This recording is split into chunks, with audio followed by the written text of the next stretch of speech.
So today we're going to talk about mental health issues when someone has ECD, but we're also going to talk about some of the other complications that can come along with having ECD, which is can be a very serious chronic illness. So let's talk about what are some of the things that I want you to learn from this talk. Importantly, I want you to learn about some of the causes of depression and anxiety. And we're going to look at how both the body and mind work together normally, and also how the body affects the mind and the mind affects the body when someone is ill. By understanding this concept of the unity of the body and mind, you will better understand how depression and other mood disorders can occur when you have a serious chronic illness. We also want to talk about how these mental health disorders can negatively affect your health. And importantly, today I'm going to focus on the men since that is who is most commonly affected. And we're going to talk about the importance of testosterone and the testosterone levels being low, and that how that can affect the symptoms of ECD and also affect your mood. The next thing that I wanted to get across to you is that when you become seriously ill with a condition like ECD, having a grief reaction to that is normal. It's a normal reaction to an abnormal situation because we're not supposed to be so sick. We're not supposed to be non-functional. We all have this idea of ourselves as being active, independent, functional, able to take care of business. And then we get hit with an illness and we find ourselves not being able to function. That has far reaching effects on our mind, and a grief reaction is normal.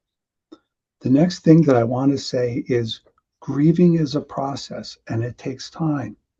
The best way to grieve is to go through the process actively. By actively, I mean by getting help and engaging with others.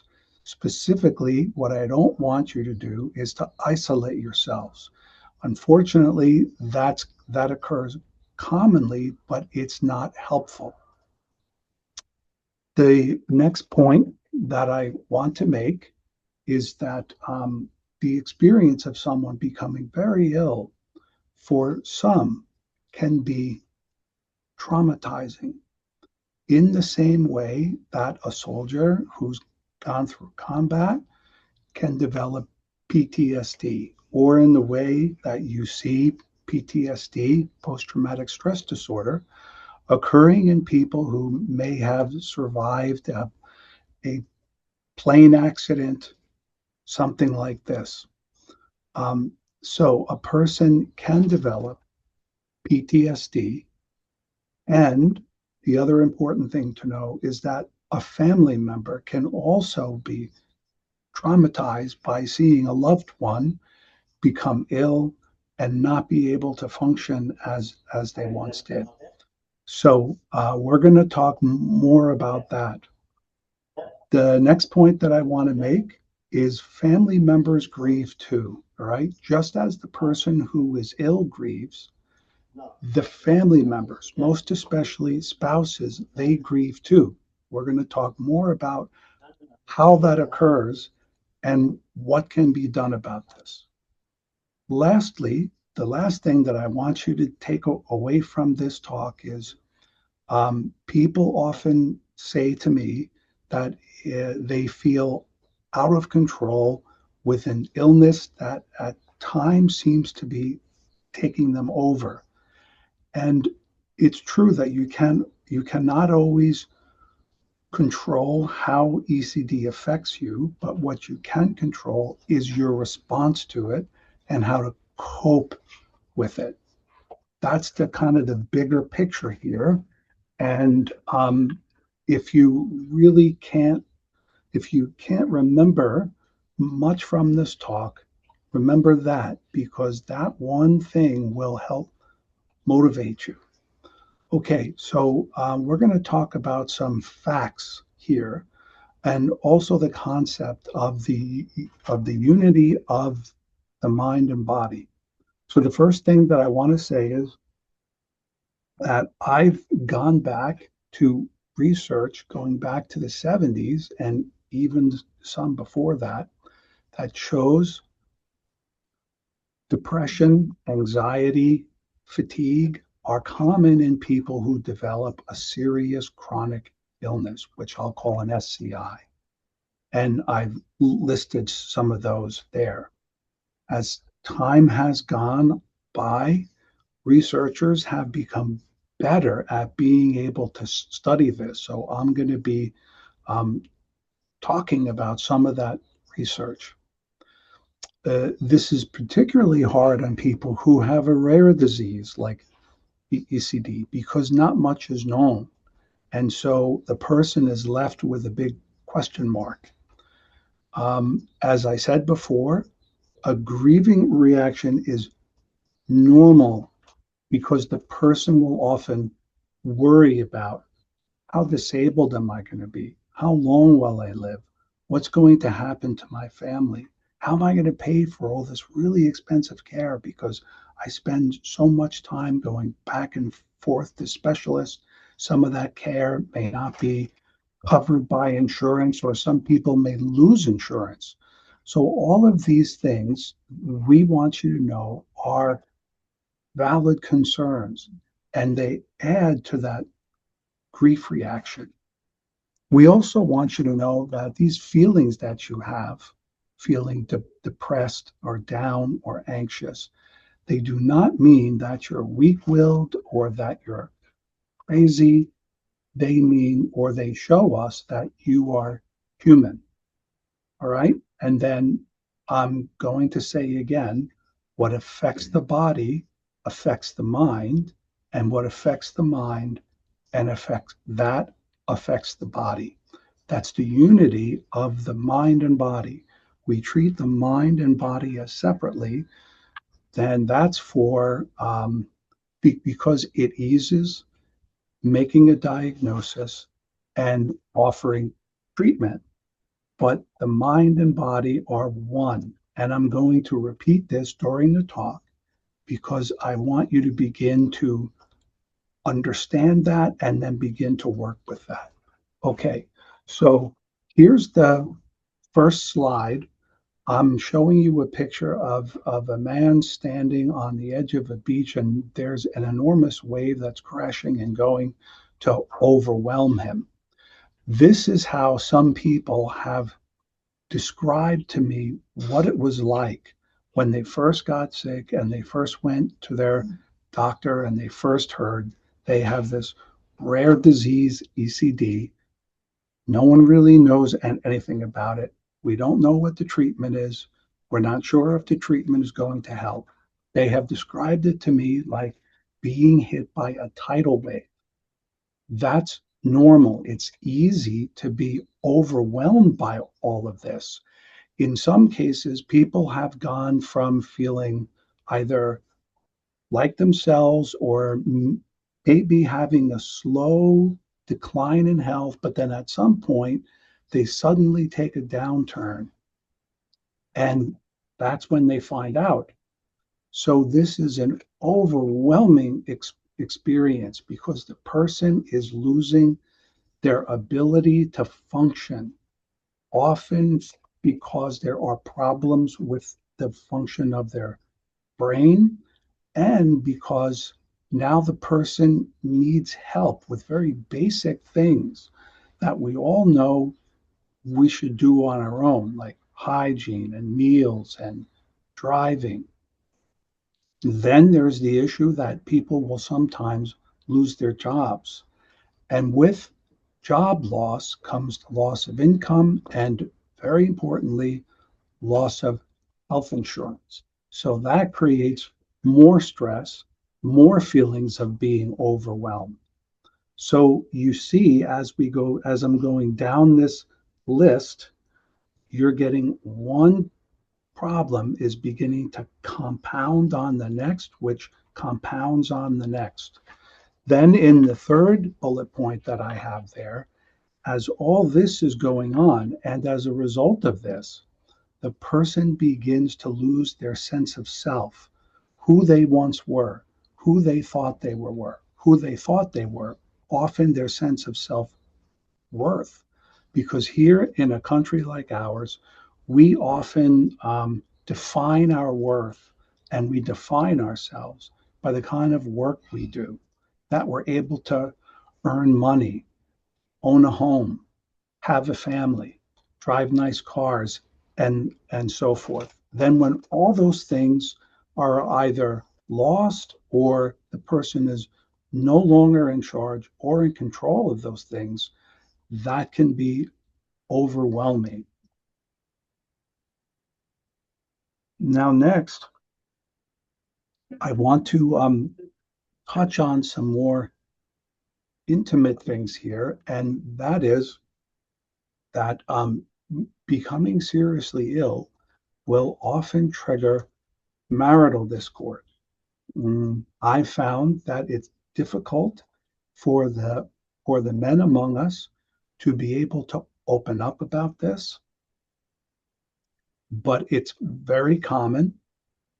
That's the first thing. And secondly, we want you to know that it's not just common in ECD. I've seen this with other people who have cancer or Parkinson's disease, because both people who are in the relationship, their roles have changed. For example, the caregiver who was once an intimate partner has to shift from being that to becoming the caretaker. And that former role is sometimes lost. Now, the person who's ill went from someone who could be an intimate partner, who was able to take care of the home, who was able to pay bills.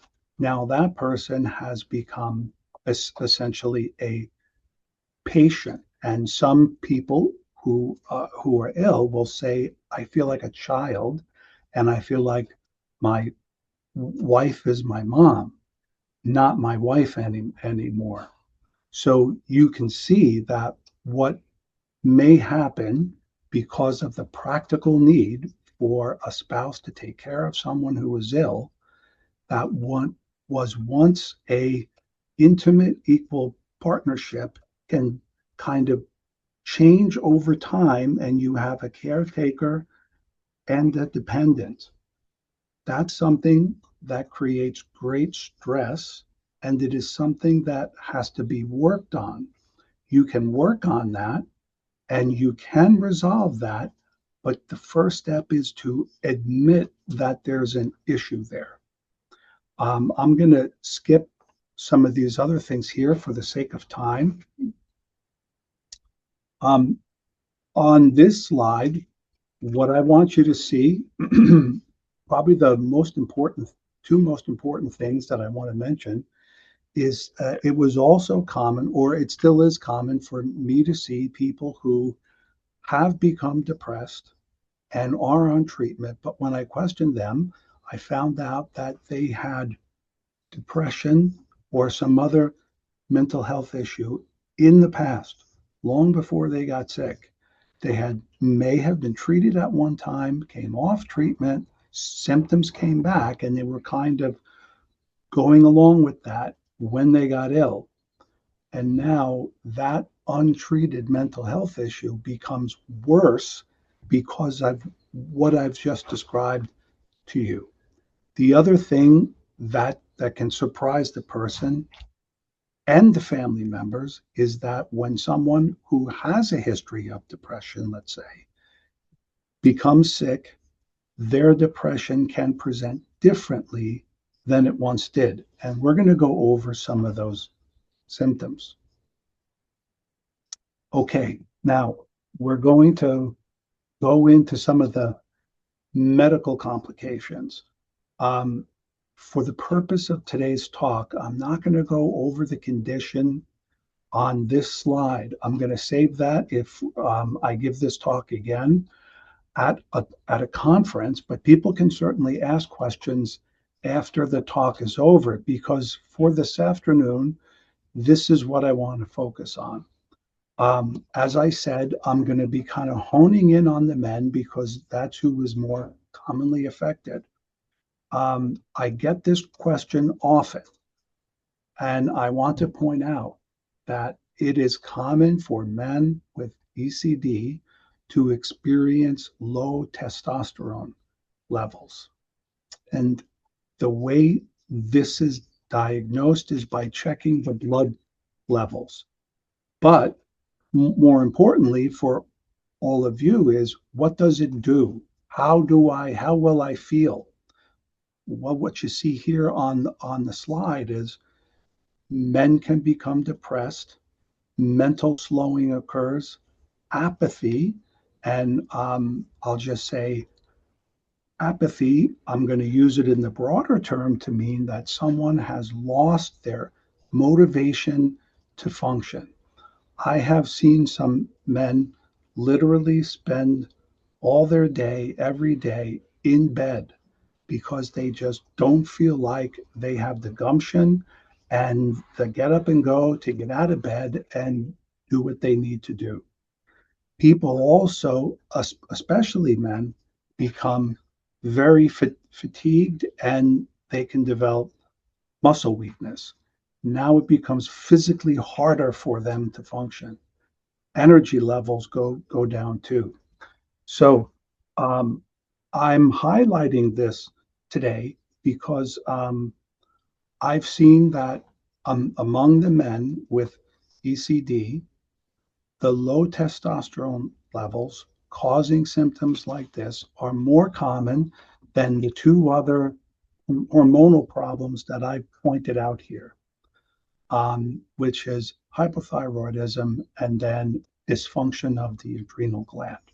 So I'm going to stick with that, and we're going to pass over that. The other the other things that I want you to know is that some of the medications you might take can also cause low mood, fatigue, weakness. And then, importantly, there's poorly controlled pain. I'm sure that if I were to be able to see all of you in the audience and I were to ask you to raise your hand and tell me how many people in the room have some kind of chronic pain due to ECD that gets in the way of their life, many of you would raise your hand. That's very common. And in fact, this bone pain is probably the most common symptom that I see.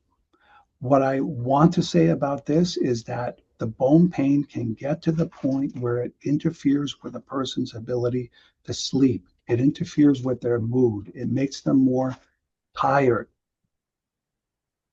All of that then causes more fatigue, more pain, more weakness. So it's like a vicious cycle. So I'm highlighting this now because I know it's very common. If this is your situation, we're going to talk about some things, but I want to bring this up. I want this to be on your mind. Okay, so um, we're going to talk about some of the signs and symptoms that you may notice in yourself or that a family member may notice in you. So, common things like a persistently depressed mood. This is not just feeling sad for an hour or two or maybe half a day. This is persistent. It's every day. The person is withdrawn, doesn't want to do things, may spend much of the day or even all day in a chair, hang out inside the house, not want to go out, not want to do things with their loved ones that they once really liked to do. And that brings us to the second point, which I've already described to you, anhedonia anhedonia, excuse me, and apathy. Now, what I want to say about this is um, we have to be careful when we see this. We have to be able to sort out what the cause is. Is the cause a mood disorder that has occurred, or is it some medical complication of ECD that's occurring that could be addressed? And often it's a combination of both, which is why you need to speak with your loved ones, tell people how you feel, get back to your doctors and explain what's going on. So I've seen people lose weight and I've seen people gain weight because they either can't eat or they deal with their feelings by eating too much. Some people may deal with these feelings by using drugs, drinking too much. These are not good ways to cope over the long term. And we're going to talk about that a little bit later too. Now, some people can feel anxious, get very anxious, and they may not be able to sit still. They get very fidgety. They'll be playing with things. Some people will get up and pace back and forth in their home. And when someone says something to them, they may jump and they're constantly in a state of fear. So that's kind of the opposite of of the depression picture, which I've shown you as a cloud here, those dark storm clouds, whereas someone who's very anxious seems to be spinning and swirling all the time. Please know that you can have both of these mood states. Someone can feel depressed at certain times and then get very anxious, and they can vacillate back and forth. So that's why I'm taking the time to explain both, because I want you to be able to assess yourself. Um, Next, with regard to the symptoms, as I said at the outset of the talk, someone may have a history of depression. And the first time that they were depressed, or the times that it's occurred in the past, the person may have been very sullen or withdrawn. And then when they develop depression as a result of having ECD, they may be uncharacteristically agitated and anxious with a short temper, and that's uncharacteristic of them. For some people, when they had been depressed or anxious in the past, it was hard for them to eat, and so they tended to lose weight. Now the opposite happens. Now they deal with their feelings by eating more, and then they gain weight, and that comes with its own set of problems. Same thing for sleep. Some people in the past may not have been able to sleep, and now people sleep too much, which is known as hypersomnia. So, um, what I want you to take away from this slide, and what I want you all to think about, is one thing that I mentioned at the beginning of the talk, which that is that grief is a normal reaction, but sometimes the process of grieving gets worse and a person can't seem to get past that, and the symptoms kind of grow from that point. At that point, that is when grieving may be depression, and you want to be able to identify it at that point, because you don't want it to continue to get worse. So, what are some of those signs? So, I've listed some here. When you're no longer able to function, when you are spending all day inside at home, and you are able to get up and you are able to move, but you feel like you just can't get up. I have had people describe to me the fatigue that comes with ECD as bone crushing fatigue. And I can certainly see how that could be. So if you're at this point where you cannot function anymore because you are so depressed or you are so anxious, that's not normal grief at that point. You need to get help. And then, of course, I always want to point out that if you ever feel that life is not worth living, that you would be better off dead, you're thinking about hurting yourself or someone else, those are all urgent signs that you need to get the help right away. Okay, so the next thing that I want you to know is you can get help. You can feel better. This is the part where you do have some control over your health and your health care, and I want you to take control of that. Once again, I want to say that feeling depressed, feeling anxious does not mean that you're weak or you are crazy. You're not.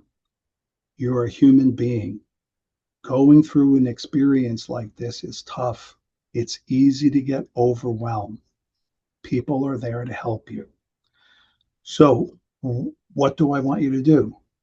Talk to your loved ones, talk to a trusted friend, go to your doctor, tell them how you feel.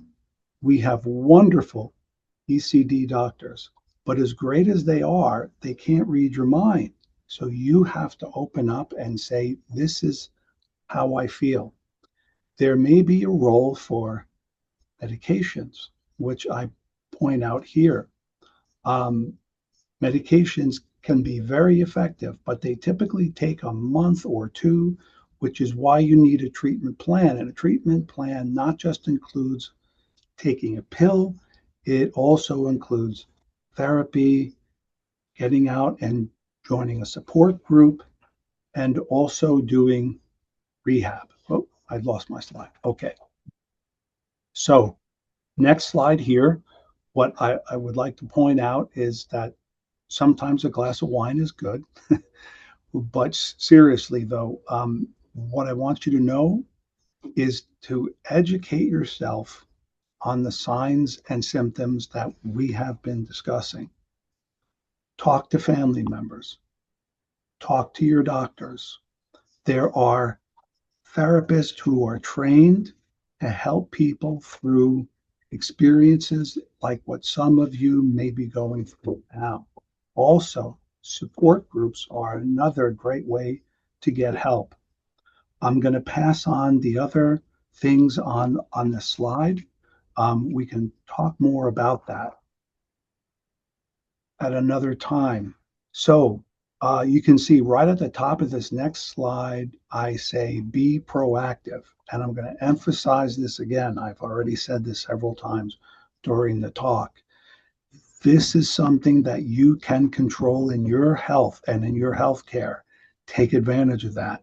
This is something that you can do to help yourself and make yourself feel better. I want to point something out to the group, which is that we often have the idea that when we get sick, we go to a doctor, they prescribe a pill for us, and we take the pill, and then we get better. Well, that's kind of a model that we have in our head that that's the way healthcare is supposed to go, but it doesn't work like that with ECD. The medications help, but what they do to help you is that they help you lay the groundwork for you to do the heavy lifting of helping yourself to get better, which means physical therapy, occupational therapy, speech therapy, balance training, exercise, support groups, and so forth. That's the heavy lifting that you need to do. This is where a lot of the gain comes in getting better. Another thing that I want to emphasize here is that I have seen many times that motion, getting up, getting moving is actually good medicine for many people with ECD. So I've kind of highlighted that there. I want you to put that in your mind. You don't have to get up and join a gym. You can get up and start by walking around your house. You can stand and hold on to someone and march in place. You can get your cane, your walker, and just go back and forth. Remember, motion is medicine. Next slide. And some of my parting thoughts here that I want to offer you all is the first thing is please, and I'm speaking to the men especially here because I'm a guy and I certainly know that. Don't say everything is okay if it's not. Don't say no, I'm good. I'm fine. It's especially true when you go to the doctor and the doctor asks, "How are you doing? How's your mood? How are you coping with this?" And then you say, "Oh, I'm good, doc. Thanks."